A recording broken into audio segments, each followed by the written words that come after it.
You're listening to Theater in College Hoops. I am Subi. Alongside me, we have Taylor Damel. Taylor, I think this is the first time we are coming to the fine folks here in March. All right. Last episode was Leap Day, February 29th, last Thursday. That's when it aired. But we're coming to you for the first time here in March. It's our favorite month. We know the drill. It's currently conference tournament week has kicked off. The Jerome is going. We're going to talk just a little bit about that. But it's the most exciting time of the year. I can't believe we've made it yet again, another season, another March. So fired up to go on this journey with you and everyone else here over the course of the next 3 to 4 weeks. We are brought to you by Belly Up Media. Go download, subscribe, rate, and review us on whichever device it is that you use. Your college hooper of the day. We're going to go to Michigan, give them a little shout out because they've had nothing to hang their hat on or be happy about all year. It is Derek Walton Jr. He was a former guard there for the Michigan Wolverines. He was a high school parade All-American, a 2017 All Big Ten tournament team member. He was on the Big Ten All Freshman team, and he actually has a Big Ten tournament MVP notched under his belt. He spent 4 years there at Michigan. A bit of a up and down career, just team wise. I mean, Derek Walton Jr. was really solid and improved year over year, especially in the points category, skyrocketing from 8 points per game as a freshman to doubling that, almost 16. But Michigan as a team experienced some highs, some lows. But Derek Walton Jr. really steady force there for the Wolverines. I swear they could use guys like him, the Wagner brothers, anyone really. Manny Harris, bring him back, anyone. But Derek Walton Jr., he's your college hooper of the day. Check out the website at theaterincollegehoops.com and make sure to follow me at CVB Theater to find out where the feet is. You should also follow Taylor at Taylor Damel. Let's open the curtains. Taylor, welcome back again. Big day here at Titch. Of course, big week, really. Of course, the ASUN kicked us off as it relates to conference tournaments. Love is Blind finale is this upcoming week. I believe it's on Wednesday. Yeah, it is huge. I'm going to be locked in, tuned in. But we got some shout outs or some acknowledgement, Taylor, on Twitter from Hercules Tires and Sundance Wicks all in the same day. It's what makes this podcast so cool, Taylor. Like, we're not big time or anything, but if hold on. If you told me a couple of years ago, like I had the head coach at Green Bay and Hercules Tires would be liking our tweets, I don't know what I'd tell you. Hercules freaking Tire. You know, it's what you dream of as a small child, a young boy. You know, it's that one day. Hercules Tires. we'll tweet at you. And what did they tweet at us? They said they wanted to like collab or something. What did they say? Here, can you read the tweet, please? Yeah. So Hercules, I mean, first of all, credit to you for your words from last episode. Huge. So they said, hang on, I'm trying to find it because this actually got a really good bit of traction. Hercules Tire said, appreciate the shout out. 3 crying, laughing emojis. We're a proud sponsor and would love to join you guys to answer any questions that you have about our partnership. Tire emoji, basketball emoji. Let's chat. Hashtag NCAA. Love it. What else? What else more do you need than that right there? That's great support. Mark Masari also retweeted us, and he said, appreciate you, CVB Theater. Van Wagner, I guess that's the multimedia advertising and production company. Van Wagner is proud to align with the Big South, the Big West, WAC, Sunbelt, and MAAC, all those conference tournaments that you had specified. This might have been my golden nugget of things that I found. I think maybe in the history of the show was the fact that Hercules Tires, as we were live doing it, like, wait a second, how is Hercules Tires sponsor? That wasn't even prepped? You were just looking at it? Yeah, well, it was either right before the show or during the show. Like I was like, wait a second, So I think it was during the show, but whatever. The fact that even noticing this, what a sleuth I am, even though it was hiding right there in plain sight. So make no mistake about it. I have slid into Mark's DMs, and I'll also be sliding into Hercules Tires DMs because I think it would be kind of interesting to see how these corporate sponsorships come about and how you decide which ones you want. We have to get sponsored by Hercules Tires. Is all Yeah, I've true. thought about during this. Is I would gladly, if Hercules Tires, maybe clip this and post this. Okay, I would gladly wear a Hercules Tire shirt, hat, anything really at any time. A lanyard, some koozies, maybe some tickets. That's actually what we need. Is we need tickets next year to record live from one of Hercules Tires events. I think that's what we need. Um, I would assume Hercules Tires is going to be out here in Phoenix for the Final Four since they love basketball. Maybe we have a little get together with them, a little Hercules happy hour. I don't know. I just feel like we got a lot of Hercules happy options. hour, yeah. We got a lot of options here, and I feel like I can align myself with Hercules Tires because I like strong tires. And you know what else I like to do? I like to keep things rolling. Oh, God, Oh that's no, it was good though. I liked it. that's I terrible. liked it. That's I terrible. was I was actually talking to someone who works in advertising for a auto company, Mm, and I think he had essentially said, "Look, it wouldn't surprise me." And this is actually what I want to get confirmation from Hercules Tires, but he said it wouldn't surprise me if they're putting that full court press, pun intended, mm, on these tournaments and getting their name out there as much as possible, branding, because it's tax season. And what he's found is a lot of folks will spend some of their tax return on automotive parts, such mm. as tires. So that's his thought process there. He doesn't work for Hercules Tires. He works. I don't know if a competitor is the right word, but he works in the automotive space in advertising. So he was like, it's not shocking to me that they're applying this like during this time period right now, like this much pressure and force.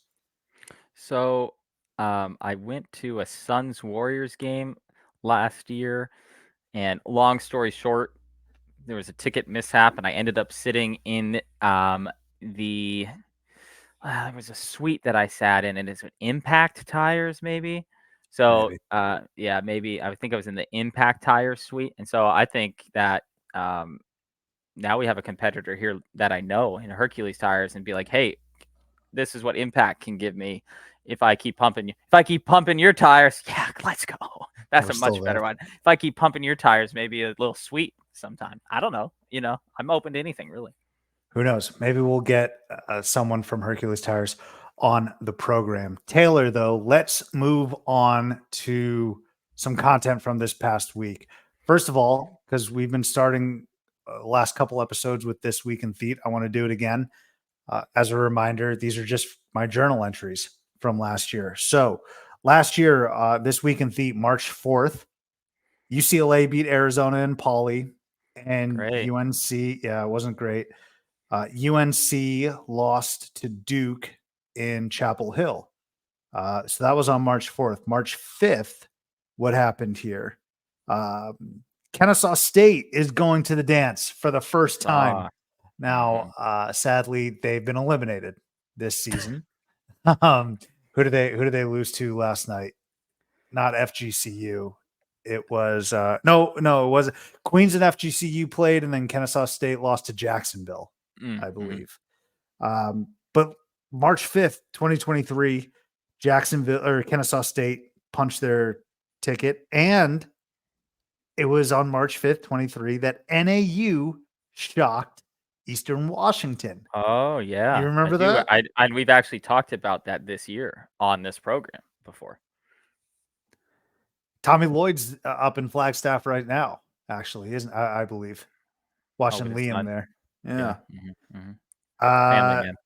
yeah, exactly. So that was this week in Theat last year. Huge upset of Eastern Washington uh, at the hands of NAU. It was crazy. I think I remember that as well. Yeah, because my Jerome died Just went to shit. like an hour into the dumb Yes. tournament. I was like, great, this is a lot of fun. So I guess better luck next year. So yeah, that was not great. But hey, It's still in March though, again, I'm not gonna pick. It's kind of like, and I'm sure we'll say this 100 times in the next 2 weeks. If you're rooting for the favorite during a tournament just because of your bracket, then go away. Then don't talk to me about it. Like if the 15 seed and the 2 seed is going down and they're tied at the under 4 timeout, unless you have like a 12-team parlay and that's the 12th team that needs to win, right? Like you're too early in the bracket to be like, "Oh my god, this is what I need to win it all." Like no, you have to root for the underdog. This is the whole point of the March Madness. Now, if you're in the Elite 8, Final 4 and there is some money on the line, I kind of get that a little bit more, but in the first and second round, it's like you got to be rooting for these 16, 15, 14 seeds. Come on now. it is part of March Madness etiquette as we get closer to the dance and Selection Sunday. Actually, probably right after Selection Sunday, I will be unveiling again. It's a yearly thing. I don't think I've really added anything. I haven't omitted anything, but it's tips and tricks to survive March Madness, and that's absolutely one. Always, always, always root for the underdogs there. But we had a great start this Jerome as well. A couple of ASUN games that were pretty competitive. FGCU done for the season. Kennesaw State done for the season. And it's still crazy to me, Taylor, how the season's just been delayed compared to last year. Right? Mm-hmm. Like we just kicked off Jerome here now. And last year on this date, we crowned the champion. Like we were already getting tickets punched. Just kind of crazy to me. Right. Mm-hmm. Okay, Taylor, let's move on though. I really want to talk about a couple bubble teams that are making some serious noise and solidifying themselves in the field. Let's start with Villanova. All right. I'm going to come out and say it. I may have been wrong. I may have been wrong about two-stepping on Nova, about poking fun at them, about being disgusted and rolling my eyes at folks talking about them as a potential tournament team, as a potential bubble team a couple of weeks ago. Kyle Neptune, over the course of these last couple of weeks, has done a marvelous, outstanding job. They just went into Providence and punched the hell out of the Friars. They were just the tougher, more calm, collected, better team, straight up. And that's something I think we've been accustomed to with Providence over at least the last couple seasons, but even spurts this year. And I think a lot of folks, especially in Providence, were just waiting for Devin Carter to put on his Superman cape, and it never came because Villanova, coming out of the halftime break, went guns blazing, man. They were unbelievable. Stout defensively, shot the three really well to start. I mean, this game really was taken care of within the first 8 minutes of the second half, and Providence was just on the back foot, and you could tell the screws were really tightening on Providence, and everyone knew Taylor that this was the premier bubble game, right? Winner of this has inside track, loser you might be looking at AQ or bust. And so Villanova, man, their defense has been top 15 good.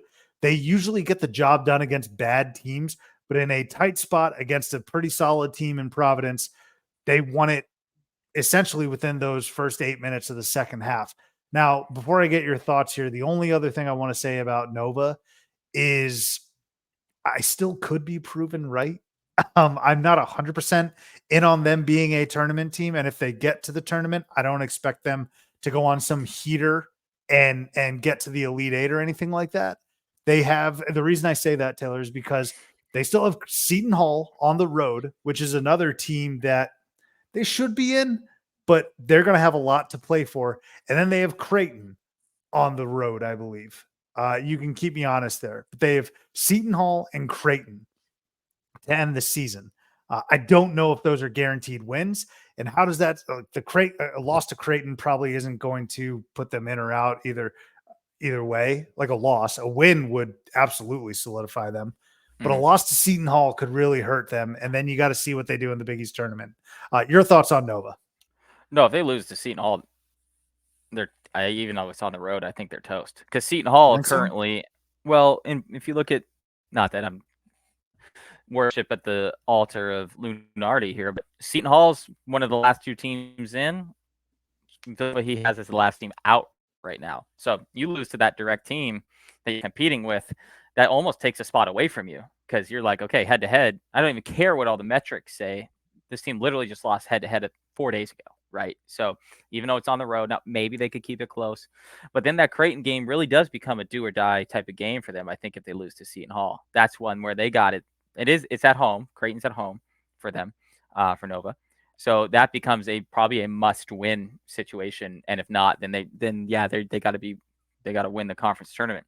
Now, I will say, in your defense, I thought that they were dead as well, and I don't think calling a team dead after they lose like 6 or 7 consecutive games is exactly going out on a limb. But I will do. That being said, I do give them credit for at least rounding into form a little bit here. Of course, they did lose to UConn still over the last, I think it was 2 weeks ago. But I mean, so does everybody else, right? So that's not that big of a deal. I don't have any confidence in them to do anything. I mean, if they do make the tournament, I'm certainly not taking them in some 12-5 game. I don't really see that in my future. But I think it does say a lot about the coaching staff because obviously there was a lot of you know worry and stress about if we already were going to be having to find another coach again here potentially next year. And I think at least at this point, and I haven't talked to any Villanova fans. I don't exactly really know a ton of Villanova fans, but I would imagine the sentiment has to at least be a little bit better there internally now to be like, okay, all right, like this isn't our best team we've ever had, but at least we went through some pitfalls because like Michigan went through a pitfall at the same time and pretty much just said, all right, peace out. I'll see you guys later. So they could have really died right there, but the fact that they did push back at least shows a little bit of what could happen here in the future with Villanova. I'm out on them for this year regardless, but I am impressed to some degree that they have at least pushed themselves up into the tournament conversation, if nothing else. That's the best way of putting it. I think you nailed it on the head. I am impressed, and the reason why we're bringing it up is because of that win at Providence. Taylor, if you told me that Providence has a home game, a de facto tournament game, a home game to get themselves on the right side of the bubble and really hammer home their spot in the dance, you'd probably take that, right? Like you'd probably go with one of the best teams over the course of the last 2-3 years at home. And for the first half, it was looking like a Big East rock fight. It wasn't that shocking. And then the second half just happened, and it was two teams going in completely opposite directions. So that's why I had to talk about Villanova because it wasn't shocking to be them losing to UConn. And then who did they beat prior to UConn? Um, I'm blanking, and it kind of set off this whole thing of, whoa, watch out for UConn or watch out for Villanova. I'm like, oh God, here we go. They still got to play UConn, lost, and they still got to go to Providence. And I thought that was a for sure loss. Yeah, I mean they beat Butler before they lost to UConn. That's Um, it. yeah. Um, and no, I took Providence in that game because of the same thing. I think they were 3-point favorites is all. It was a lower dollar amount, let's call it, a lower point amount than I had anticipated. And yeah, halfway through the game there, or I had started watching that game and then I had to go, like, I went and mowed my lawn or something like that, essentially. And then because we had people coming over later, and then I came back in and I was like, "What the hell just happened here?"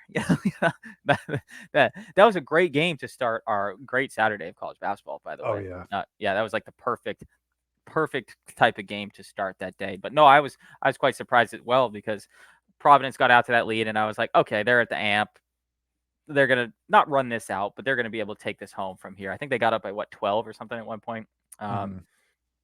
so I was a little surprised, and actually, again, that goes to show that Villanova still they're still fighting, and those players still believe in whoever else is in that locker room right now at this point. So yeah, winning on the road against. I mean, you can call everyone in the Big East rivals, I guess, but against a rival is with your life on the line is a pretty good accomplishment.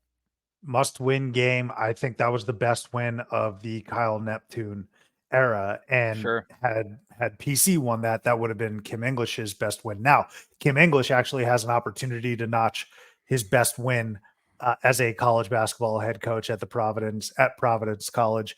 I think, regardless of his record, a home win against UConn, if they were winless, or if they had 10 wins, or whatever the amount of wins they have now, this one's huge, man. This one's huge. And so Taylor, that's the other thing about this Providence team and how well they play at home. You say to yourself, I think they're in and they have an inside track over Villanova because, one, I trust them at home. Two, I don't think they're going to lose to Nova with this huge game. So we're 0 for 2 right now. And the last leg that we have to stand on, Taylor, is, well, there's no way Providence is going to go 0 for 2 at home to end the season. I understand it's UConn, and they played UConn relatively tough earlier this season on the road. It was a foul fest. But now that's what you're relying on if you're a Providence fan. So we talked a little bit about Nova. They're in a solid spot. They still have to beat Seton Hall, still have to take care of Creighton. Providence, though, is in a worse spot than Villanova, which is not something I would have bet on telling you a couple weeks ago. And now you are staring down the barrel of, first of all, a must win at Georgetown. I don't want to overlook that because there's a certain someone who has it in his plums to really torpedo the season. And if Georgetown beats Providence, I actually think that UConn game might become straight up moot. Like, you pretty much just even yourself out and you're sitting where you are today. So they got to take care of Georgetown for sure. And once you do that, the big Magilla. So, going back to bracketology just for 1 second here, the Big East still has so much to figure out in terms of tournament teams, because Seton Hall and Providence are the last two in. Villanova is the last out, and St. John's is 2 or 3 down in the last out. That could be that tournament. As we talk about entertaining tournaments, it's not even necessarily a championship game that's going to be entertaining. There's going to be literally some eliminator games in like the second round of the Big East tournament. A literal playoff game for a Villanova or a St. John's especially, but any of these teams where that's going to be thrilling to watch because not only we get that sometimes in the smaller conferences, we rarely get that in a Big East style conference where these games on Tuesday afternoon at 1 p.m. is quite literally an eliminator game for one of those two teams. So just as a general sense, I'm very fired up to watch that. Could we see like 3 teams in Dayton from the Big East? I Is really that can't even remember allowed? this. I don't know. I actually don't know. I have no. This is the time of year I got to say that I do have to remind myself like what all the bracket rules are. Yeah. Obviously the not playing one in conference is an easy one to figure out, but there are others, too, and I always have to remind myself this time of year about that. I have no clue. But Yeah, what the right. hell? Let mayhem occur. Hey, Taylor, the only other thing I want to say about Nova, I want to get your feedback and thoughts on this. You've seen Friday Night Lights, right? The movie. Mm-hmm, mm-hmm. Ivory Christian. I think there's so much Eric Dixon in Ivory Christian. The big man from Permian was super stoic, quiet, didn't say a word, didn't break a smile, but he was effective as hell. He was a leader. He was a monster on the field. Eric Dixon's kind of the same way. I don't know if I've ever heard Eric Dixon speak. I don't know if I've ever seen him bust a smile, even when he was, I'm pretty sure, part of that Final Four team that ended up losing to Kansas. Eric Dixon he's a leader. He's a pure leader and he's effective. He's so efficient. And I figure Eric Dixon to be, that one scene in Friday Night Lights when they're getting shellacked by Dallas Carter and Ivory Christian just bursts out like, he's like, they put their shoes on the exact same way we do. He's going crazy. And everyone's just like, damn, Preacher Man just went crazy. I wouldn't be surprised if Eric Dixon did something similar. And that's why Villanova got out to that second half start. What do you think about my comp between Ivory Christian and Eric Dixon? It wasn't necessarily a comp I was expecting, but it's certainly one I can support here, Sue. And anytime we can find it, of course, this is theater and college hoops, so anytime we can find a really good, uh, you know, analogy to another character, and of course, a movie that is close to our world in our sports fanhood, then I'm all for it. So I'm fully supportive of your comp here. Big next 2 games for Nova, Preacher Man, and Eric Dixon. Taylor, let's move on to another team that's really impressed and has worked their way to the bubble. I feel like Nova has been a team that we've heard about as a bubble team for the past month. This is a team that's kind of come out of nowhere, risen from the dead. I've talked way too much thus far, and I feel like I'm dominating the airtime. So let me kick it to you, Taylor. The Iowa Hawkeyes, what have you noticed with them here the last few weeks? Well, is it more beneficial or less beneficial that Caitlin Clark is the biggest star at the school? Maybe that's why we haven't talked about the Iowa men's basketball, is because they have the biggest star in college basketball on the other side of the locker rooms there, let's call it. But no, you're right. Just under the radar team. Earlier, last month, they lost to Penn State, Maryland, and Indiana. And I think after that, you were like, well, okay, they're toast now at this point. But come back with some nice wins against a Wisconsin, against a Michigan State. Now they did drop a game against Illinois in there, but Illinois is a good ball club.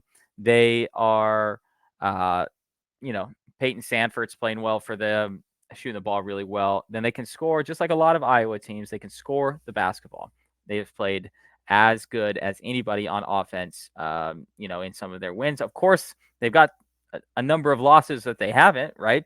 which is not what you're looking for. But with their offensive firepower, they certainly have an opportunity to make a run, whether it be in the Big Ten conference tournament or even in the NCAA tournament. I'm not saying they're not going to run off 4 or 5 straight to an elite or to a Final Four or anything like that, but they certainly have the offensive firepower to at least make the second week of the tournament, in my opinion. Will that happen? Can they be consistent? Can they play defense? Of course, these are the questions that we've had about them all year. But their average, I think they're in the top 20 in points per game. They play fast. They shoot the ball well. So it's certainly a type of team that you probably don't want to see if you're a struggling. Not that Villanova and Iowa would play, but because they're going to be similar seed lines. But you wouldn't want to be one of those teams that kind of backs their way into the tournament after losing 3 straight, but it's still like a top 5 seed, like a Wisconsin. Actually, give me Iowa, Wisconsin. Shit, no, they can't. They're same conference. They're breaking my bracket rules already. But just a team that's kind of backing their way into the tournament, versus a team that's played well and has a lot of offensive firepower, I think is a great recipe for an upset. This Iowa team has really come on strong and come out of nowhere. And they don't remind me of the Luka Garza teams or the Jordan Bohannon teams in the I miss sense Luka that Garza. I do too. Luka's great, man. Yeah. Sorry, continue on. Just wanted to No, put no, that no. out there. All-time player, all-time Hawkeye. They look, I'll tell you what, the Hawkeyes have been treated to some great basketball players and individuals. Luka Garza won National Player of the Year. Caitlin Clark's doing Caitlin Clark things. Like a university shouldn't get that. That's basically like Packers fans getting Brett Favre to Aaron Rodgers. Yeah, some people say it's luck, Sub. Some, not all, but some people think you're just lucky when that happens. I wouldn't say you guys are lucky. I would say Iowa is pretty lucky. Yeah, Yes. okay. I would I would say that. But the point that I'm making is the Hawkeyes, Taylor, we've seen a few years where we're just like, dang, this team's good. This team's wire to wire good from November, like Thanksgiving time, all the way through Valentine's Day. This team's really good. And then they just come up short. Fran McCaffrey's teams have come up a little short in the dance, highlighted by that shocking first round loss to Richmond. And by the way, didn't even mention the Murray twins, right? But it's highlighted by that shocking loss against Richmond, who ended up eventually making the Sweet 16, I think. Either that or they lost to Providence. I'm blanking. I think they may have lost to they lost to Providence, and then Providence played Kansas. I think that's what happened. But anyway, point that I'm making is Iowa has severely disappointed. This year, they were just kind of lukewarm. They haven't really done anything. I think folks were calling for Fran's head, which is stupid, and I'll get to that point in a little bit. But like you said, Iowa's dangerous as hell. They've won 4 out of their last 5. They've beat Wisconsin, Michigan State on the road, Penn State, and Northwestern. All right. Their only loss there was at Illinois, which is a difficult place and a difficult team to play. There's a potential for revenge on Senior Day. They host Illinois to cap off the season. You mentioned the offense, terrific. I totally agree. The only thing that's kind of holding them back and why I would temper expectations in Iowa City is because outside of Michigan, I think they have the worst defense in the entire conference. Like they're a awful defense, and the Wolverines are the only other team that challenged them for that basement spot. Peyton Sanford getting hot. He's doing so much for them. Tony Perkins has been filling the role of assist man and steals. He's been tremendous. I think there's really only two teams, Taylor, that are clearly better than Iowa, and that's Purdue and that's Illinois. I think Purdue and Illinois are two clearly better teams. Even if Illinois loses at Iowa, I would put them above them. So that's why I think the Big Ten tournament is ripe for them to make a run. Taylor, look at all the other names, like outside of Purdue and Illinois. Look at the other names. Do any of them frighten you if you were a Hawkeye fan the way you're playing? No, you like Nebraska ball, even though, I talked highly of them last week. They're not world beaters by any means. Northwestern certainly is not. Minnesota and Michigan State right behind them in the standings are not. Wisconsin sucks, as I've noted here every single episode for the last 2 months. Indiana, shoot, Ohio State's playing better than half these teams too. Oh yeah, at this point, but I'm not scared of them either. But yeah, you're right. When you really look at it, how good is the Big Ten this year? I feel like we say that every year almost. But I mean, you're right. Northwest, if we're talking about how Iowa is third best team in the conference, and perhaps that there's a legitimate argument for it. And that argument is between them, Northwestern, Nebraska, and Minnesota. We'll throw Wisconsin in there too, but you're having a down year in the Big Ten if it's Nebraska ball, Minnesota, and Iowa for vying for the third best team in the conference. So no, but this, you just said it though, it's going to make this conference tournament really awesome because I think that we all, I don't want to say assume that it's going to be like a Purdue Illinois final, right? That would be the most exciting final in terms of what the two best teams are, because they're clearly the two best teams. But all those other preliminary games heading up to potentially playing in the quarterfinals or semifinals against a Purdue or an Illinois, those games are going to be awesome. So, and then of course, this isn't the first time that these guys will be playing Zach Edey either. So for some people, it's the 12th time they've played him in the last 4 years, you know? So I mean, there's certainly a familiarity there where some teams in the tournament are going to have a tough time guarding a guy like Zach Edey or figuring out how to guard him. By the time these guys play again, this will be the third time they've played this year. And obviously, not even without exaggeration, like the 10th time they've played him in the last couple of years. So there could be some familiarity there with the ability to kind of make that upset. And then if you look at Iowa's offense, they don't care if there's a 7'4" guy inside anyway. That doesn't really affect their style of play as much as it would some others. So that's why maybe they would have a little bit of an advantage or an opportunity to get hot during the Big Ten tournament. Yeah, we've seen them actually in the past get hot and win the Big Ten tournament. I think it was just a couple of years ago with that Bohannon crazy shot game winner. So I'm excited to see what Iowa can do. Let's see how they close it out against Illinois. Because I'll tell you what, Taylor, if they beat Illinois, which would be a tremendous win, no matter where, could be Iowa City, could be Champaign, could be Timbuktu, that would be a great win. And we would have to really start taking notice of Iowa. I know a lot of folks want to talk about Ohio State, not really buying them at all. Like I think they're doing a good job. I think Diebler has put himself in line to be a head coach somewhere in this very small sample size, but I don't expect them to win like more than 2 games, I'll say, in the Big Ten tournament. Iowa, I could absolutely see them in the title game. I could absolutely see Iowa in the title game and maybe running out of steam or gas against Purdue. So the Hawkeyes need to be on your radar right now because they're streaking, man. Again, they're only lost in their last 5 at Illinois, and they could absolutely take care of them as well. The only thing about Iowa, I would say, is that I think it's going to be important for them to get that win and lock up a decent seed, whatever best seed they can for the Big Ten tournament, because Iowa is a team that plays They play a little down. Mhm. Or excuse me, I shouldn't say that. No, that's incorrect. Iowa actually plays a little worse against good teams than they do bad teams. Uh, I think they play a little bit better than expected against the garbage teams. So what I'm trying to say is I don't need Iowa going up against like an Illinois, I don't know, based off of what other teams do and having Iowa tumble in the standings. Because if they go up against like an Illinois or I don't know who else, as much as we give them crap of Michigan State, that might be a little troubling early on. But again, I still only see Purdue and Illinois as the clear-cut favorites here. No, I agree. Where is Michigan State sitting right now in their future? Where are they at in bracketology at this point? Do you know? I think they're still in. 9 seed. 9 seed. Yeah. Yes. Interesting. Oh man, I tell you what, and well, we don't, this isn't to be talked about for a long time, but UConn is of course the 1 seed in the East in bracketology. Two of the teams they could play are Texas or Michigan State in the second round.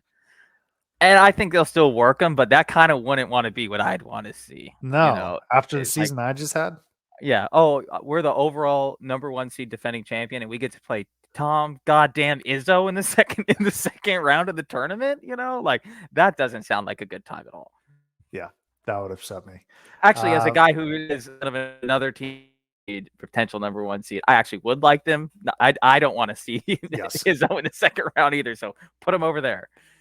Yeah, there's just something about him. He's scary. He is absolutely scary. Nova, Iowa, really coming along strong though, and surprising some folks. Taylor, it is Jerome time though. So real quick before we get to segments, uh, we've kicked off and just want to get some of your predictions here for a few of the tournaments that will be taking place and starting this week, and we're going to get to a few more next episode. But the ASUN started off. Who did you take to win that conference tournament? So I took Lipscomb to go or to take that tournament. I believe they are the 3 seed in that bracket. Am I correct? Mm-hmm. A lot of these conferences, as we talked about last week, they've got some teams that are like all tied for like 4th place. So there's some value in taking whatever team, and you could probably see this across a number of my picks. There's some value in taking the 4th of the 3 tied teams at the top, and so that's pretty much was my only reasoning for Lipscomb is let's get some points out of this, just given where they fall in the standings. So that's what I went with Lipscomb. Excuse me. I'm scummy as well, baby. I went Hey, what up, Lipscomb though? also. The Bison. Yes, the Scum Bison. Their offense is unbelievable, man. They're top 65 in the country in offensive efficiency and just total offense. So I love Lipscomb here. You mentioned the value as well. The only thing that's a little bit sketch or a little tough for me to swallow is one of their best players, Darren Boyd. He went out with an ACL injury for the season back in February. So Eastern Kentucky is another team that Hmm. is going to get a lot of play. But I like the Bison here. I just love their offense. Taylor, I think over the last few years, I've just really fallen in love with teams that can put the ball in the hoop. We saw what UConn did last year. I'm not saying Lipscomb's UConn, but they dismantled folks. Like Jordan Hawkins was coming off of screens and burying everything. So give me a good offense. I got Lipscomb as well. Beautiful. How about in the Sun Belt, sir? The Sun Belt. I have. Oh, come on, computer. This is not what we're looking for right now. This is what happens when you got too many windows open. Mhm. Yeah. Excuse me. Um, who are we on again? Give that to me. We're on the Sun Belt. So I have The a Sun feeling it's Belt. one That's of right. two teams, unless I'm mistaken. I've been a Tommy all year, and No, no, I no, don't Sun think Belt, not the Summit. Sun. Excuse me. You do the Sun Belt. Hold on, I'm clearly a mess over here right now. I'm sorry, Taylor.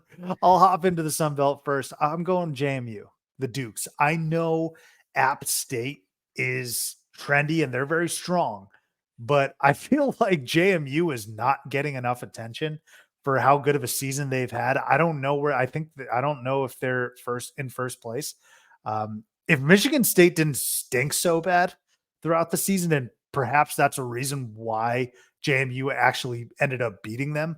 But I would push back on them on that thought just because it was like the third game of the season or Right. whatever it was, and it was still on the road. But if Michigan State was a clear cut top 4 seed, JMU would be in as an at large. I think Michigan State's performance this season negatively impacted JMU, who only has what, like 3 losses or something crazy like that. I love the Dukes here, Taylor. I'm all for JMU winning the Sun Belt. How about you? Yes, I am as well. Thank you for Okay. yeah, yeah, excuse me.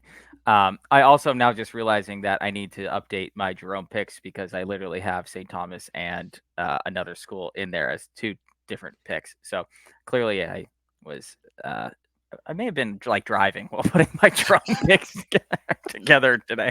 Not Hey, let me not tell. which not which teams I was gonna pick, but when I was putting the actual like email together. So yeah, I drove a Well, lot today. you should Okay, know. but You should know. I forgot to send over my summit pick, but I did. oh, I ended up doing it, okay. but I forgot. Well, I'm glad that we're doing this right now because I'm taking a 0 right now on that. But fortunately, that tournament hasn't started yet, so I'm Yes. assuming that we have a little leeway in there. So hopefully, I can talk to the keeper of the drum, and he'll let me submit a real pick for the conference here. All Also, right. shout out to you for not going in any particular like alphabetical order for this. By the way. Didn't I send this in the email? The breakdown. This is. We actually have this issue every single year, I know, Taylor. and You you know did we send do it. that. You did send it in the email. Yeah. Yes. My bad, man. Why don't I kick No, no, off the no, next no, one? no. It's my bad. It's my bad. That's fine. So, This Sue, is good. let's talk about the Patriot League. Let me ask you about the Patriot League, Sue. Tell me about it. Uh, I mean, there's not much to talk about here. If you're not going with Matt Langle and Colgate, who's winning this conference or has won this conference by like 4 games, 3 games, whatever it is, and all he does is win this conference tournament, and all he does is go to the NCAA tournament. I don't know what the hell you're thinking. Like, this is, don't overthink this one, folks. Don't try and get cheeky. Don't try and get funny. Don't try and get your value here. Make sure you get it right because it's going to be Colgate. Or let me tell you something. It had better be Colgate because if it's not, well, you know what? If it's not, then kudos to whomever picked, I don't know, like American or someone like that. But it's going to be Colgate. Yeah, I mean, there's really no other discussion to be had about this particular conference. It's pretty cut and dry. They are. I'm pulling it up right now. How far ahead in the standings are they? I think they won the league by like 4 games. 6. They are 6 games ahead They of. won it by 6 games. They're 6 games ahead of BU, and they are one of only 2 teams in the entire conference that have a winning record for the season overall. So, yeah, not a lot of discussion. The second place in Boston University is 15-16 on the year in totality. Yeah. So, yeah, not a lot of debate on this one. Don't overthink it, folks. Don't get cute. Just punch in Colgate for the love of God. Uh Horizon, Taylor. This is actually our last one that we'll talk about before we send out more picks in next episode. But the Horizon is a league that I was talking about last week when we did a little bit of flirting with the Jerome and highlighting it. And of course, I mentioned Green Bay and Sundance Wicks, and I hope they do great. And I do hope they win, but in all good conscience, I couldn't take Wicks and Green Bay. I'm going with Youngstown State, man. We see this so many times every single year, Taylor. There's some sort of redemption arc. There is a redemption arc for these mid-major teams that put together marvelous seasons and then they slip. Literally, the Penguins slipped on ice last year, Taylor. And so Youngstown State is coming back with a vengeance. It's going to be difficult. It's going to be challenging. It's going to be tough, but they have to get the monkey off their back. They have to punch their ticket to the dance. I am going to go with Youngstown State, although Oakland has been amazing. Greg Campy could very well be coach of the year there. They may even have the player of the year, but I'm going to go with Youngstown State. So, I think you're going to be surprised by my pick, but they owe me one. Okay. If you know where I'm going with that, they owe Is it me Wright one. State? It's Wright State. I They don't owe me mind one. that pick. I mean, well, so here's the deal. Wright State's not the best team in this conference. They're just not the best team in this conference. But what they are is 31st ranked in offensive efficiency in the country. And that is so much further ahead than every other team in this conference. We're going to skip over the fact that they're the 343rd ranked defensive team in the country. But I feel like in the Horizon League specifically, to just make a 3-game run to the end here, they can outscore everybody. We know that. And so I'm just betting on their offense coming through and having a good stretch. Is really my only reason for making that pick. They're the best offensive team in the Horizon by a long shot, and so I'm just hoping that it can come together for 3 games. I think they're the 4 seed. Do I say the 4 seed?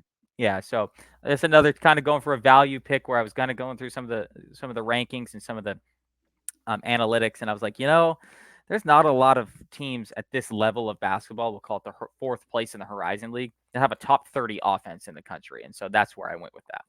I think it's a great pick, really. I was contemplating with going either safe, which is what I did with Youngstown State, or going with Wright State based off of that specific metric. Their offense has been incredible. And it's kind of the reasoning and rationale as to why I went with Lipscomb in the A-Sun, because their offense is outstanding and magnificent as well. Top 65. Here you got a top 30, essentially, offensive team in Wright State. So the Horizon's going to be fun, man. I think we're going to get a lot of great theater out of that. That's talking Jerome. Enjoy those games this week. It's the best time of year, Taylor. There's something about postseason hoop. The juice between Queens and Florida Gulf Coast, Jacksonville, Kennesaw State was way better and way more of a draw for me than Duke, NC State. I'm sorry. So I can't wait to continue to see what happens this week. Okay, let's get to some segments now. Damel Dimes, let's bring you back. Relatively rough week. We are back at 27, 27, and 3. All right. So we are officially 500. Recapping last week, you took Nebraska +2 against or at Ohio State. Ohio State, man, just surprising everyone. Yeah. Utah -7 at home against Stanford. Easy hit. Stanford's quit. They're done. They're awful. Jared Haas should most likely be like an accountant in a cube somewhere, not a Division I head coach that will be coaching in the Big Ten, or excuse me, the ACC. And then you had North Dakota -1 versus Terrible. San Diego State, or excuse me, South Dakota State. Excuse me, Dakota State. South Dakota State won by like 10, I think. I think they won by more than that. I think it was 10. I could be wrong. Yeah, but still, not ideal. Yeah. So that put you at 1 and 2 last week, bringing us back to 27, 27, and 3. I really want you to finish over 500, man. So I'm with you. Let's do this. Hey, thank you. I appreciate your support. So what we're going to do is we're going to go with some teams that I feel like I can trust. One of these teams I've talked kind of badly about throughout the year, but it wasn't about their actual level of the team. It was about how we were comparing that team to other teams. And so let's start there. That's North Carolina Tar Heels. They are 15-point favorites hosting Notre Dame. Notre Dame's terrible. Their season is over. Nothing to see here about Notre Dame. North Carolina still has some stuff to prove from a seeding standpoint where they're going to fall here. I think everybody consensus is that they're a 2 seed, right? But they certainly need to, and I think Tennessee is going to get the 1 seed over them at this point.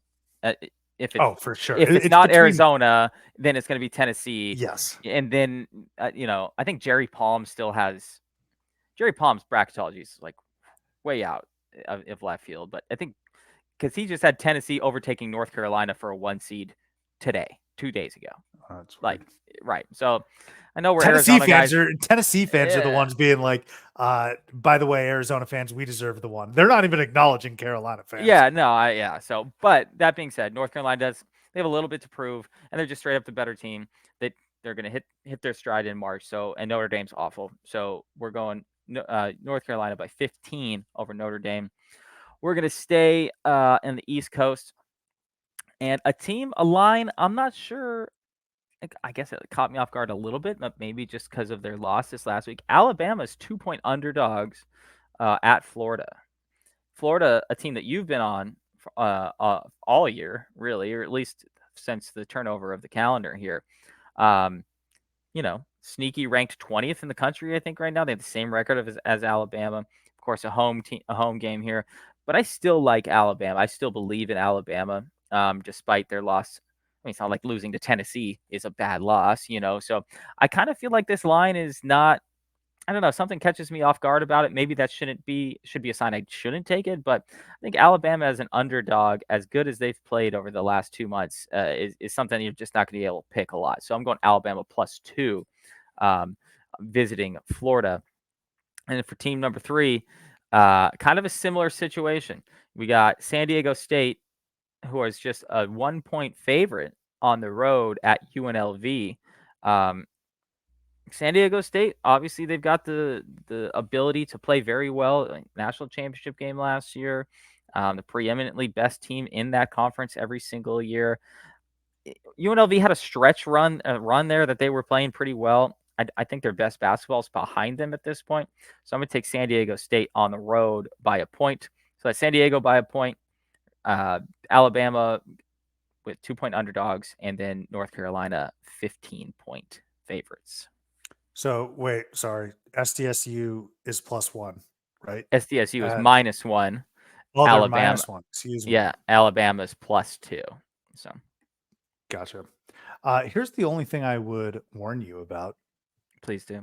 Notre Dame's been kind of playing well, and Okay, sure. they got smoked by the Citadel, I think in January somewhere. I don't know. And Micah Shrewsbury basically called his boys bums, and they've been playing pretty well the last month. Now, overall, they're not very good. They don't have a lot of talent, and Carolina should definitely win this game at home. Covering 15, we'll see. There is the Cormac Ryan revenge type of game, but I just want it to be known that I actually don't think Notre Dame, on the whole, they've been bad, but they're at least ending the season on a proper note. Sure. And that's fine. I just still think that, point being that it's time, North Carolina, it's time for them to start to hit the gas. And I think they know how to hit the gas. I don't think Notre Dame knows how to hit the gas on the road in that type of environment. So, yeah. All right, let's move on now to not so mid. Taylor, who out of the mid-major ranks did you want to highlight this episode? So I want to highlight 4 mid-major teams, and they are James Madison, Tarleton, Merrimack, and St. Mary's.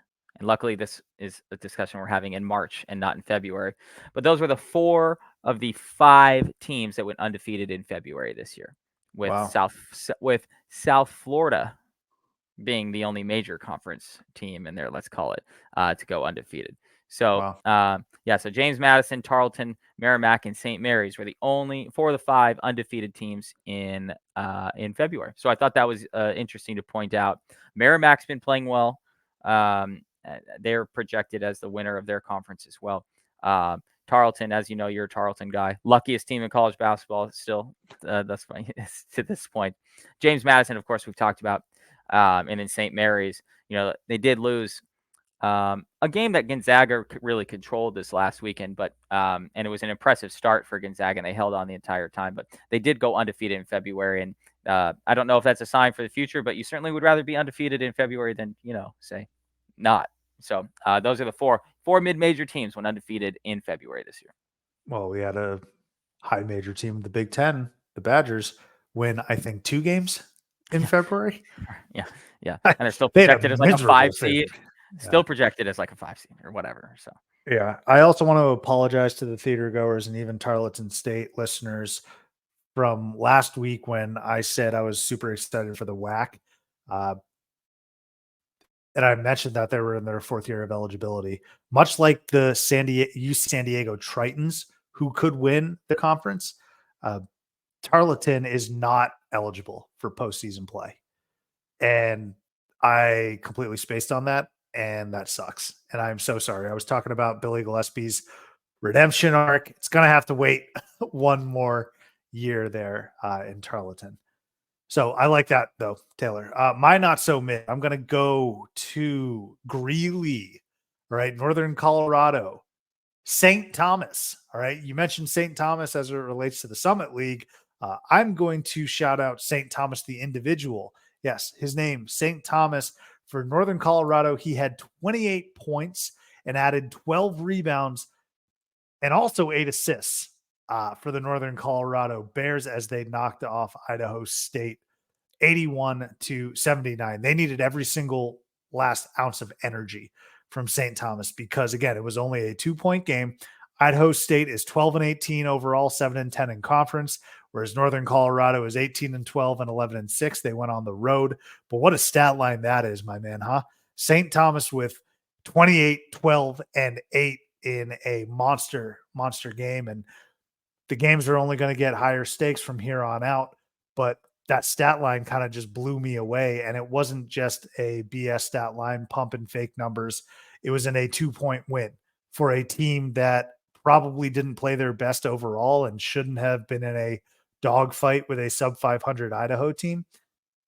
St. Thomas helped him out. So I want to shout him out and congratulate him on a remarkable game.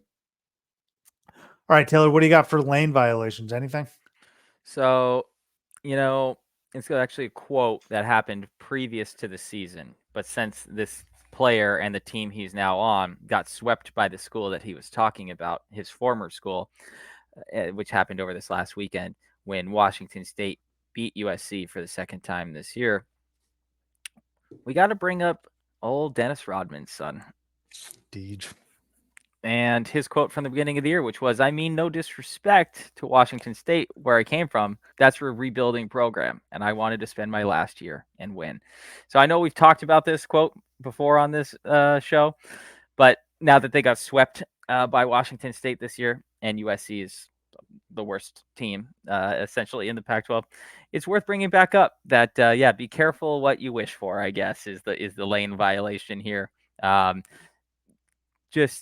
know this isn't new news, but again, like I said, the fact that they got swept by Washington State this year is worth bringing up. It's not even just that. It's the fact that Washington State is fully 100% in the NCAA tournament. And Totally. I think they've achieved their highest ranking since 2008.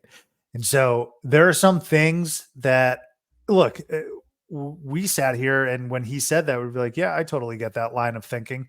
But may have been better served to keep that internal, keep that close to the vest and not put it out there. Because if you asked me preseason or when he transferred, we would basically say, yeah, totally. Washington State's going to be rebuilding and you're going to go join Bronny James and Isaiah Collier and Boogie Ellis and Andy Enfield, and you're going to go to the NCAA tournament. That was until we got Jeremy Harden on the program. And then our worlds were more enlightened. And now we could see Washington State going to the dance a mile away. I joke, but that interview is not listening back to that interview, Taylor, when we were 2 games into the season is awesome. Mm-hmm. I know. I need to go back and listen to it again. You know what we don't need to listen to ever again, though, is the episode about our Pac-12 preview, because we spend 25 minutes talking about USC. And dang, did we really? We picked Collier as the player of the year in the conference, or at least I did. I think we both did. Certainly freshman of the year as well. And we talked about how they were actually going to be the second best team in the conference, and then Colorado was going to be behind him, and UCLA was going to suck. At least we got that UCLA was going to suck, right? Colorado sucks though too, and USC sucks. So we didn't pay any mind to Wazoo. No, absolutely not. So we got Arizona right. Well, hopefully. And then the next 3 behind that are just god awful picks. Well, the whole conference behind Arizona sucks, so that's not even our fault either. But yeah, we don't have to listen to that episode again. We're so close to the Big 12, man. We are so close. Oh, I'm glad we're talking about this. I got to go cancel my 30-second yes TV trial of the year, so I don't have to watch Pac-12 Network anymore. I swear, man, if we're on Pac-12, we'll probably be on Pac-12 Network for the first conference tournament game. It's the very dumb. I'm sorry, I'm interrupting. It's the very dumbest thing that any conference does. The first place team that in the semifinals, the first place team is on Pac-12 Network every year. It's intentional that way. And then the second place game or the other semifinal is on Fox every year. It's like this. That means that this year is going to be Washington State against, who knows, Oregon State or Utah. Something. And then it's going to be like Arizona UCLA on, Pac-12 network, and it's going to be Washington State and Utah on Fox primetime, 7 p.m. What dumbest thing any conference does with their schedule. That's why you've never seen Arizona play, in that semifinal game, because they're not the fourth. They're never the fourth place team. So yeah, it's the dumbest thing any conference does. Just a few more games, man. Just a few more games, and then we're out. My lane violation, I'm actually going to shout out the Shark because he came back with Friday Bracketology. So I'm just going to rip what he had. Again, if you're a new listener, Friday Bracketology is essentially the Shark giving his last four in, which we'll save for easy layup, and also his first four out, which is what I'm going to bring up here on lane violation. And it has nothing really to do with basketball, but everyday things that are in, everyday things that are out. So his first four out, February, suppose the timing makes sense. Having to nod your head while a waiter takes too long to explain the specials you won't order. I agree with that. We've all been there before when the waiter just won't stop talking, but it's their job and you have to be respectful. You never want to cut a waiter off because then you're just a complete jerk. But you're probably like, look, man, I come here quite often and I'm going to go with all reliable. So having to nod your head while the waiter takes too long to explain the specials. True Detective. Admittedly, it was a bit subpar. It was a bit disappointing. We talked about USC. I liken it maybe a little bit to Miami this year. Miami had high expectations. They were awful, but True Detective is the first four out. And then people that lack awareness when walking. I think he's regurgitated this one. I think we've heard this one before. It's also very obvious, not very corner case. So I'm a bit disappointed in this last one, but nonetheless, it is true. Nothing worse than people who have no awareness, whether that's spatial awareness, whether that's talking too loud on the phone, whether that's walking too slow on one side of the sidewalk, things of that nature. Those are your first four out there. Yeah, the walking one especially is something that I just don't understand it usually half the time. That's when people aren't paying attention to stuff. That's what I don't understand. It's like, how are you just blindly walking through life, just as a general sense? That's something and maybe you and I do it to extent in some circumstances. We don't. Not walking. I'm just saying Okay. like observations of things around us. I don't know. Actually, that's not true. I'm just trying to be nice. I am way more fucking observant than like 98% of the world Yes. out there. So, yeah. I think I am too. Yeah. Oh, you are. Yeah, you are. Airports is where it's the worst, though. Yeah, thank you. That was exactly where I was going with airport security. Who just said it? I think it was one of the Barstool guys who was talking about how, there needs to be a line, or maybe Nate Bargatze is who it was. Where it was like, there needs to be a line for people who are good at security, and then people who've never been to the airport before. Yeah. Also, how I feel about self-check lines at grocery stores. You should have to have a special license for that. Do some sort of test. I don't know. We'll figure out a solution for it. Taylor, let's get out of here, though, on a positive note. It's our last segment. Easy layup. What are you supporting? So the easy layup is for the team and what they did, and kind of the support of just their path to have gotten where they're going to be. So UConn won their first outright Big East title in 25 years, right? And that's so dumb. So stupid. So the layup, I guess, is for them winning the title and then them being a good team and just like support, but you can't tell me that there's any other team that hasn't won a conference title in 25 years outright. They've won it. They've tied a couple times, but even they've only tied like 2 or 3 times, something like that. So, they've only won the conference title outright. The last time was 1999. And what have they won? 5 national titles in that amount of time? That's just the dumbest thing of all time. But my easy layup is I can't hate on them for it. So the easy layup is, it's kind of a cool stat, I think, to have won the national championship 5 times in the same amount of time it took you to win 1 conference title by yourself. You were by yourself on the whole damn thing, but you couldn't even beat your entire conference 1 time in the last 25 years. So I just think it's a cool stat more than anything else. So easy layup in support of that cool stat, let's call it. No team is better built for March. No program, I should say. Right? When I say program, I mean years and years and years worth of teams. There is no program better built for March, and that stat explains it the best. It's almost like that kid in high school that somehow gets the right answer, and the teacher's like, "Show your work." They don't have any work. They just arrived at the right answer. They don't have the regular season championships, but they arrived at the right answer. And I think Tristan Newton, I hope I'm not misquoting someone, but I think it was Tristan Newton who said recently, winning the Big East is more of a challenge than winning the national title. And everyone's going to be pissed off about that. Everyone's going to think that's arrogant. Everyone's going to think that it's braggadocious, whatever. The numbers would support that for UConn. They just don't win regular season conference tournaments or championships, I should say. But what they do is they win Final Fours and national titles. So it might sound very unpolished or it may sound crude and you may not like to hear it. But if I was a UConn fan, objectively speaking, yeah, it does seem a little bit easier to win a national title than it does the Big East regular season, especially last year's performance, which we've already alluded to in this episode, where they beat the brakes off of teams by like 15 every single game. Like winning that wasn't enough. They had to do it by double digits every single game and make it super anticlimactic. I really can't. I don't know if there's a comp for UConn over the last 25 years. You They're know, by themselves. It's them. and I mean, not even in college basketball, just like in sports, in terms of like teams that have been not mediocre, because that's not the way to put it, but teams that just have. Well, Kemba's team wasn't even in the tournament until. Shabazz's team wasn't that good. Yeah, you're right. Maybe mediocre is right, but I do want to say that for as much of a hard time as I've given the Hurley clan over the years, I mean, there's no doubt about it that Danny Hurley's like what is he top 5 coach in the country at this point? He might win coach of the year. I'd be okay with it. Right. I mean, there's no denying that he's nasty Oh as a yeah. head coach. Yeah, and his brother maybe not, but him for sure. So Yes. he's been able. It's really interesting to watch Bobby Hurley and Danny Hurley and kind of because we watch a lot more Bobby Hurley than maybe the regular fan does. Um, there's something that they both have so many of the same traits, right?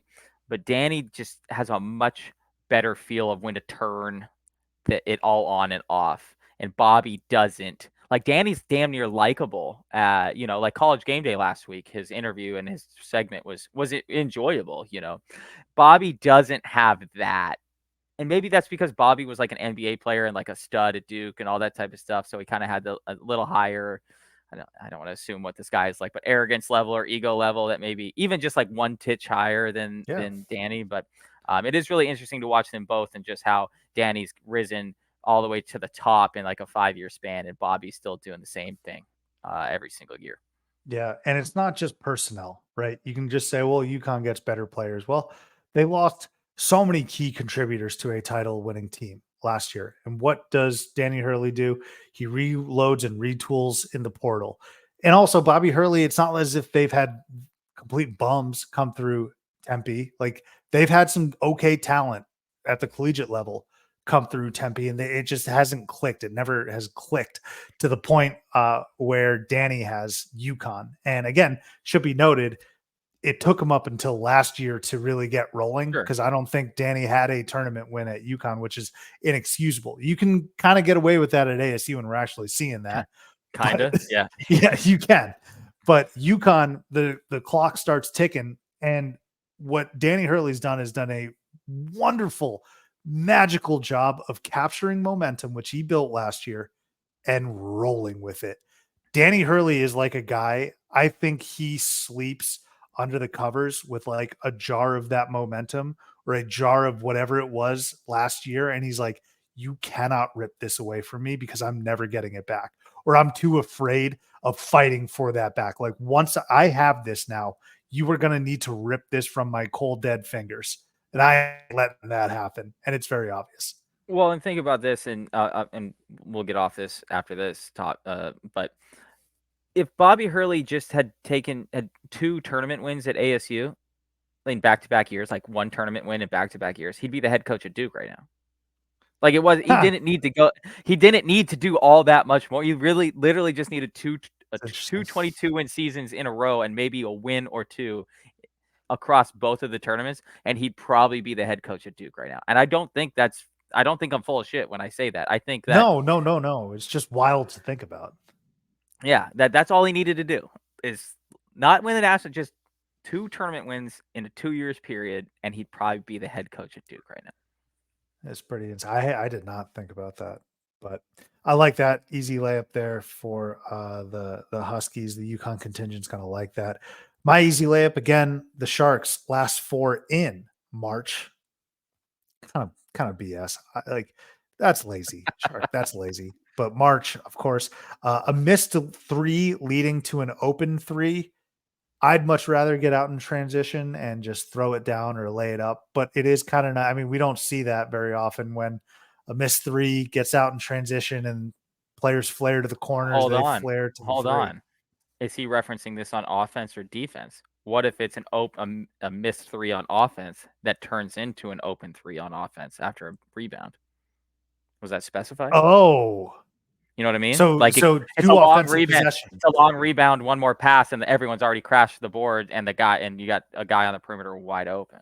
I gotta think it's when you're playing defense Okay, yeah. and the opposition shoots and misses a 3, then you run I mean, out. I'm supportive of both. Yeah. So maybe, Shark just loves long offensive rebounds for a second possession. Bad one. These are bad. I'm sorry, Shark, but and I appreciate you doing it. But Dune, he said I didn't watch Dune, the first one or the second one. Like Jay Feely, I play real life. Okay, I don't do sci-fi or anything like that. I play real life. And then aisle seats. I can absolutely get behind this. And another reason why my marriage is so great and strong is because my mm, wife loves window seats.